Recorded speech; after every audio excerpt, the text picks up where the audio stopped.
It's your favorite coach's kid, Sydney Wright. I'm here with my co-host, NBL Coach of the Year 3 times, NBA draftee, UT basketball legend, my biggest critic, my biggest supporter, my best friend, my dad, Joey Wright. And you are tuning in to another episode of the Coach's Kid podcast. All right, this week on the Coach's Kid podcast, we're talking about a topic that pretty much every player has experienced at some point of their career. And if they haven't experienced it, they're probably not playing at a level that's challenging enough for them. That topic is playing time. All right. We talk about it all the time. Parents go through the struggles with their kids at pretty much every level, even at the professional level. Players are questioning, why aren't I playing more? I should be playing over this guy. What are they doing that I'm not doing? Why is coach taking me out of the game? We hear those conversations all the time. So this week we're breaking down playing time, why it matters, and more importantly, why it doesn't matter. That's right. And coming from being a coach for probably longer than playing, or just as long as playing, those coach please play me eyes can definitely get to you. Yes, I guess from a coaching perspective, that's something we don't really consider. It's really, really hard to play 10 or 12 players, right? It's really hard to get through and win and be successful, but to play all 12 of your players. How hard is that as a coach when you know that there's somebody at the end of your bench that really wants to get in there, but you just can't figure out how to get them in the game? Well, I always say this: playing time is the player's responsibility. They're the one to decide who plays, not me. At the beginning of the year, we set guidelines on what success looks like on the basketball court, and those players that get closer to that are the ones that we play. And so playing time is not necessarily about us. Coaches that let their personality dictate playing time, they're doing themselves a disservice as well as the players doing a service. You set a set of guidelines at the beginning of the year. We train like crazy coming into the year, and whoever can match those guidelines closely and be productive, those are the people we play. So I tell people all the time, it's not me, it's you. So it's a little bit easier for me to allow that player to sit there on the bench without feeling, sad or whatever. If it's an opportunity for me to play a player that I know really wants to play and has really worked for it, but just haven't hit the mark, we're up 20 points and it's, whatever time to go. Yeah, I'm going to play that guy. I'm going to put him in and make sure he gets some playing time. But ultimately, it's still his responsibility to get out there on that court. I think an important thing to note when we're talking about playing time is the rules or guidelines change depending on the level that you're playing at. So, looking at a professional level compared to college expectations, compared to junior expectations, those are three different things. I remember a couple years ago, we were having conversations as I was entering the pro realm about now you're being paid to play a role. So it's not necessarily as much as what you think you deserve, but what are you being paid to do? What did the coach bring you on this team to achieve? It's not just about outworking the next person. Obviously, that's important, but there's a lot of other things that come into play. Yeah, you want to be, at the professional level, we're paying you to play a role, right? In your situation, you were definitely good enough to play, but that's not what they brought you there for.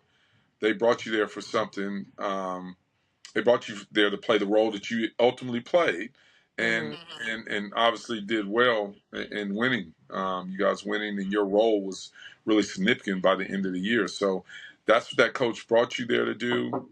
You fulfilled that role, and then you go from there. So with junior basketball, we want everyone to be playing. Like, you should be playing. You should be getting out there, because at that age we don't know who's going to be good. And we're not saying go out there and play to be good, but we need to keep them playing and having fun, or they're not going to play basketball later. So a big part of fun as a junior is playing in the game. You know, little less is practicing, and little even less is doing training. So the biggest thing for them at that particular time is going to be playing in the game. So if you don't give them that, then they're going to quit in a few years. So at that level, I don't think it's about winning. I think it's about getting them out there and getting them playing. And then at the last 2, 3, 4, 5 minutes of the game, you play the people that's going to help you win or whatever. But before then, you should be teaching them to play like winners without worrying about winning. Right, right. And so most of that, I mean, that approach isn't really on the kid. That's on the parents and the coaches that are volunteering to coach or are more concerned about how many wins are next to their name. Which truthfully, at the junior level, no one really remembers you for how many games you won as a coach, like at all. They remember you for how you were able to develop players and honestly how much fun or how much players enjoyed playing for that particular coach, maybe how much they learned. Um, I remember my first coach, Vicky Sams, who we spent so much time working on fundamentals and footwork and just playing hard. I could not tell you how many games we won at all. I don't know if we were good or bad, but I remember her and I remember how influential she was for Yep. me. Um, and so that's what it comes down to. And I think really good junior coaches that coach for a long time, they've mastered that.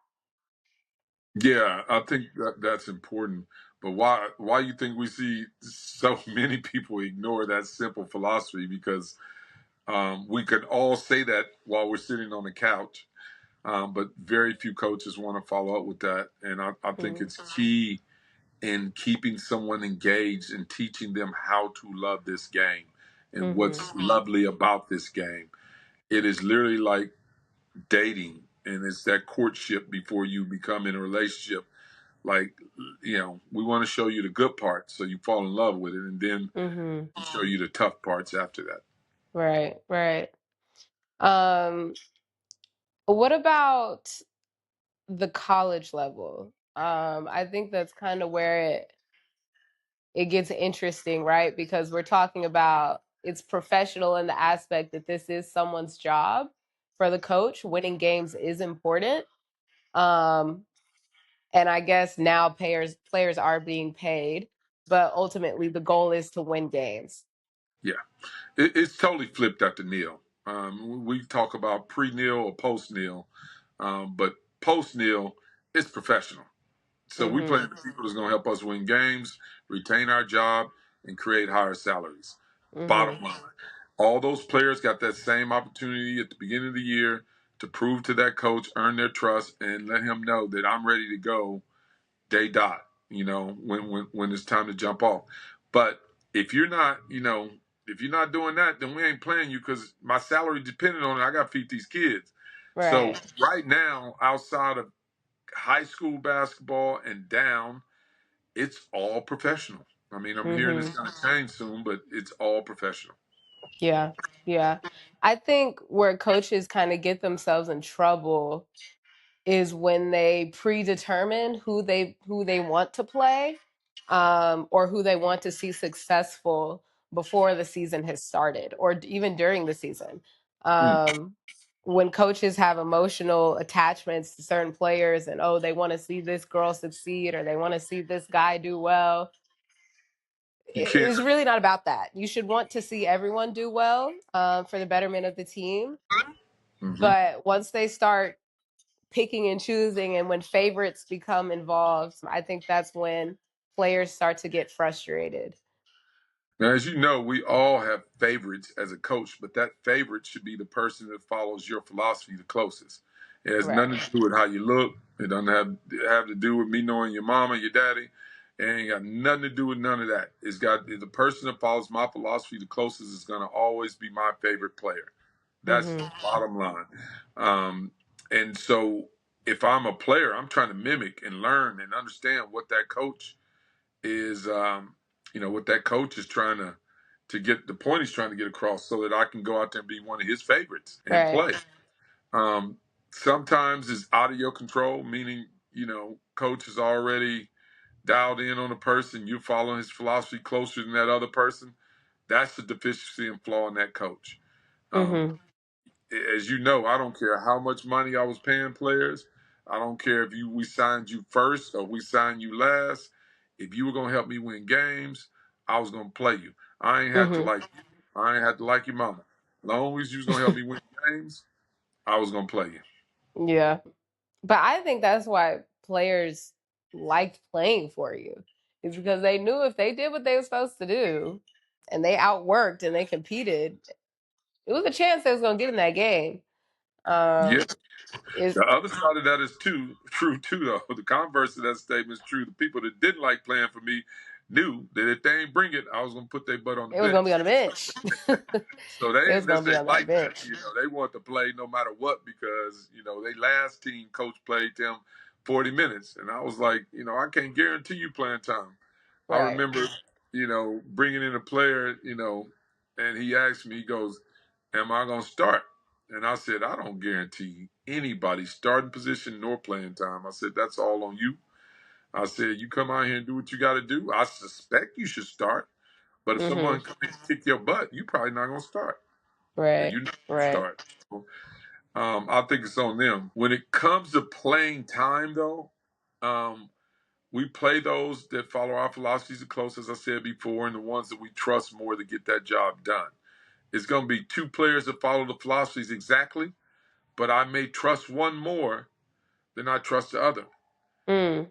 That trust is built not just on the court, that trust is built off the court as well. Right. So, meaning, if I got one player that keeps being late to the shoot around, I got one player keeps being late to his classes, I got one player keep being late to the sponsored meeting, the sponsor's lunch, then I don't have as much trust in him. He might follow my philosophies exactly, and I still don't play him because I don't trust him to be able to carry those out in a crucial time because of what he Right. shows. Where the other player follows my philosophies as well, but he shows up to everything on time, so I trust him a little more. So I'm willing to give him that playing time. Right, right. And I think that kind of also goes into, and I think something that's important for players to understand is different players have different leashes. Um, one player might miss a shot and turn the ball over. Another player might do the same thing. You might have to come out the game. That other player might stay in. That kind Yeah, of goes back to that trust that is right. built between coaches, players, and is ultimately why, typically in a college level that we see seniors get to play longer, they get to do a little more, they get to take different shots. Whereas freshmen or rookies, that leash is shorter. So, they might mess up a couple times. All right, let's get you out the game. Let's have you reset, and then we'll get you back out there. But a senior can reset when they're out there sometimes. Like a senior Right. can make that adjustment while they're out there, and you trust that as a coach because you've seen it. You've seen it happen before. You've seen them as a junior. You've seen them as a sophomore. And as a sophomore, they couldn't make that adjustment on the court.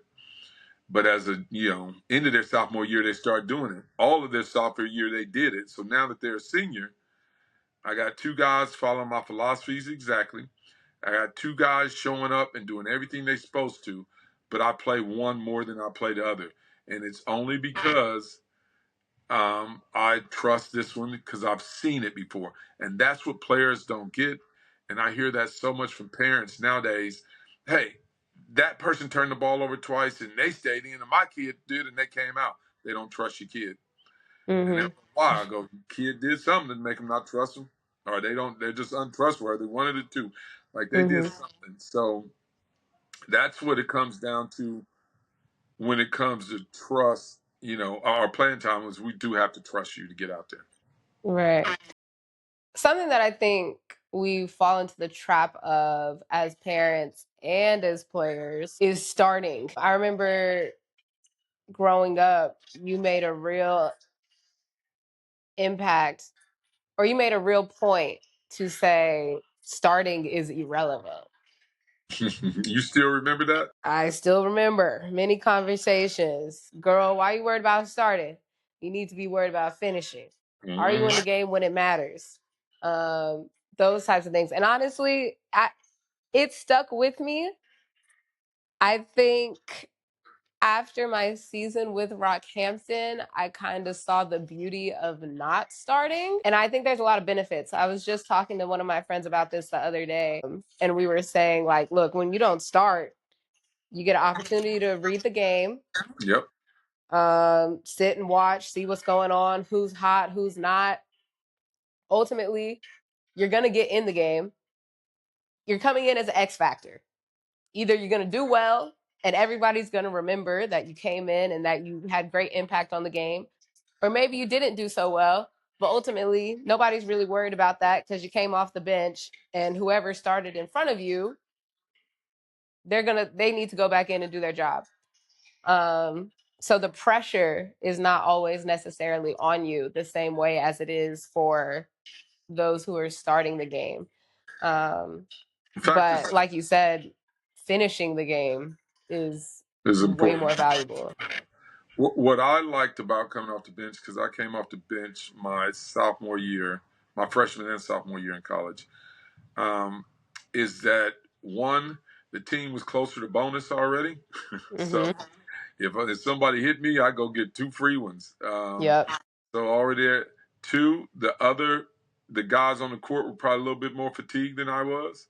Mm-hmm. So I can, I'm getting out there fresh. I'm good. I'm ready to roll, get up and down that court.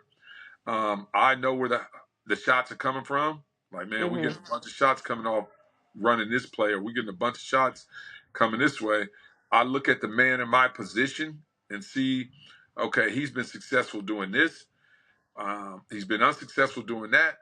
Um, and look, they're trapping after every free throw. I get to read the game.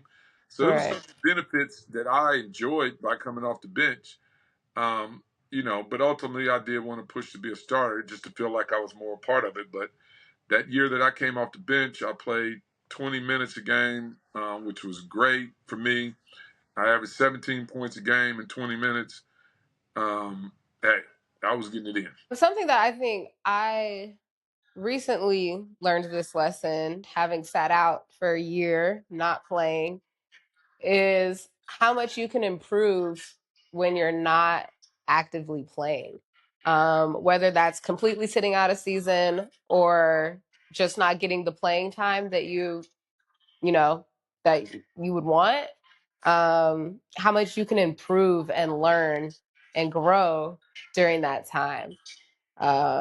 Extra hours in the gym, extra hours in the weight room. You have an opportunity to watch. And so you're learning the mental side. Um, and ultimately, I think you've told me this a lot too, is we don't actually physically get better in games. We physically get better during the off season or when we're not playing. All of that happens outside of the game. So I think there's a lot of benefits to, you know, not playing 30, 40 minutes and then having so much more time to work on your game. Yeah, definitely. And I mean, we've seen it with you. First of all, you didn't sit a season out. You had a season in between that. So, but the 4 months that you stayed away from the game and just worked on your game and lifted, it allows your body to grow more because you're not, burning through your protein and calories. You're not running as much, so you Mm-hmm. get to bulk up a little bit and put some strength on. Obviously, get a chance to study the game and look at what other people are doing. Once you're in the middle of a season all the time, like you're not improving at that point. So you're not looking at videos. You're not looking at training videos. You're not the new Euro step or whatever it may be. You're not learning any of that stuff. But if you're sitting Right. back, you can take a chance to take a look at that, stay calm. So I always think it's important. To have an off season, understand Mm-hmm. the difference of an off season and an in season workout, knowing the difference between those two. But playing is not always the ticket. We gotta make sure we mix it up some. Yeah. Yep. Um, any advice that you would give to parents who might be struggling with their child who, may feel like they deserve more court time. They feel like they should be playing over somebody, or they're in a situation, particularly at the junior level, because that's when we often see parents involved. I think every junior level coach or AAU coach or high school coach has had parents come up to them, why aren't you playing my kid? I don't love that because parents, 9 times out of 10, they're not seeing the whole thing. They don't know how their kid acts at practice. They don't know that their kid doesn't know the plays. They don't know that their kid talks back to the coach in the timeout. Like, there's usually some other reasons as to why your child might not be playing as much as you think they should be. Um, but what's some advice that you would have to a parent who's in that situation? Use the same guideline I use. One, if they're not playing, find out why, not in a belligerent way or any way. This is the biggest problem for, and maybe just because I was a coach, but if I addressed another coach, which I hardly ever address you and Terrence coaches, but if I did address their coach and say, "Can we sit down and have a meeting? I'd like some information on why, how I can help them play better and how I can help them get on the court." Um, if that coach is any type of coach, any decent coach, they're going to say, "Hey, they don't finish well enough, or they don't make great decisions, or their defense is poor, or they need to work on their shooting, whatever it may be." They should give some guidelines and not feel anxiety about that. So that's one. I would always, if I thought you guys wasn't in a situation where you were playing, and it was in a situation where, as a coach, I felt like you should, I would, and not in a nasty way at all, ask, "Can we sit down just so we can help try to get you on the same track as the coach, or sit Karen on the same track as a coach?" What I was never going to stand for is if they would treated you less than a person, Right. and use basketball as a caveat to do that. Um, Right. some of the people you ran into did not treat you nor Taryn the way they should treat little humans. And they treated you guys mean. And one coach even fessed up that he did it on purpose because he had an issue with me. Um, I'm not standing for that. So as a parent, we stand up and make sure they always treat our little people like they should treat them as humans. And then find out why they're not playing and go work on it. I don't, not playing is not an issue for me as a parent. I'm, Right. you sitting on that bench, you sitting on that bench. I didn't come Right. here to see you do well. I came here to support you. I didn't come here to support myself or my dreams or my ambitions. I came here to support you. So if that's sitting on the bench, cool. If that's playing, cool. That was never been an issue for me. So I would say to parents, those two things. Yeah. Always make Yeah. sure you're treating your little person like a human, and make sure that you know why they're not playing, and also why Yeah. they're playing. Right. Right. Um, yeah, and I think you make a good point of knowing the difference. Um, and you did this for me 10 out of 10 times is you always had my back in situations where I wasn't being treated like as a human should, or especially a kid. You always had my back. And there were trainings and games where I'm crying before training because I'm scared to go in. I'm crying afterwards because I felt horrible the whole time. And it was never really about basketball. There was always something else to it, but you were always there for me um, in those moments as a kid where I felt fearful. And so I would encourage parents to stick up for their child in that way, because unfortunately there are situations where coaches or other teammates' parents aren't treating kids the way that they should be treated. But know that, but don't mix that up with lack of playing time, because those are two totally different things. So I think having clarity on that is important. I want to give an example, a real world example of what I'm talking about as far as not treating like a human should and interjecting. And then I'll give a basketball example as well on that same team. Mm. Um, we ran into a scenario when Sydney was playing under 16s or under 14s. I can't remember. And it was during a break. They had a break, and everyone had come back from the break. And the coach had all the girls after practice come together, and he asked them all what did they did for holidays. And so he went to this person, that person, next person, and then got to Sid and looked at her and just went, whatever, hands in, let's go, and then threw hands in and got out of there. So I saw what he did from the sideline, as well as the other parent sitting next to me who was just appalled by the behavior. And just one of the dads right away said, "Joey, calm down. I saw it too." And I said, "Yeah, after practice, I'm going to say something to this, blah, blah, blah, blah." Um, and that parent said, just calm it down a little bit before you do, because I see how hot you are. Because I was ready to Yeah. drink. So after practice, I approached the coach and said, "Look, I see that you asked all the other players what they did during the break, and then when you got to Sydney, you just went and hands in." And he goes, "Oh, well, everybody saw where you guys were at. You were all over the newspaper. That was the article me and you had did a newspaper, and then you traveled there, so I didn't have to ask her." And I said, "Do you understand what that does to a young female? Not just a young female, but a young kid, period, but an impressionable girl. This is going to make her feel like less than.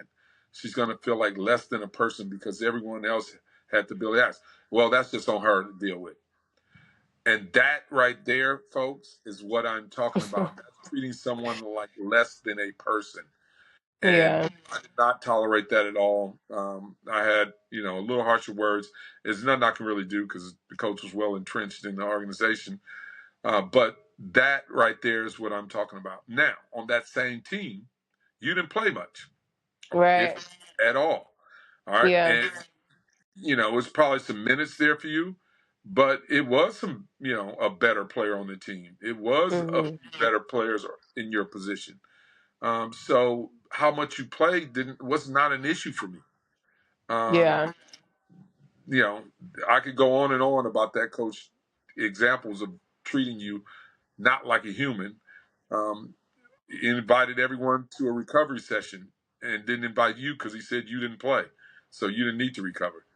Hmm. That treat less than a person. So those scenarios I'm never going to be cool with, never going to work for me.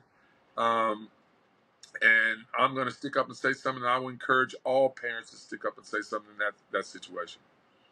Yeah. 100%. I didn't forget that had happened. Um, there's so many memories from that few years that are probably in a lockbox in the back of my brain that I keep back there. Um, but once you started talking about that, I remember exact time and place when that happened, and Yeah, and his reasoning is never going to set well for me, and I liken it to abuse. Anytime you purposely make a child feel worse, it's abuse, and I'm not going to stand for that. And I don't think any parent should stand for that. So, parents, break it down between that playing time, because skills aren't just good enough, or don't make decisions quick enough, or don't compete hard enough.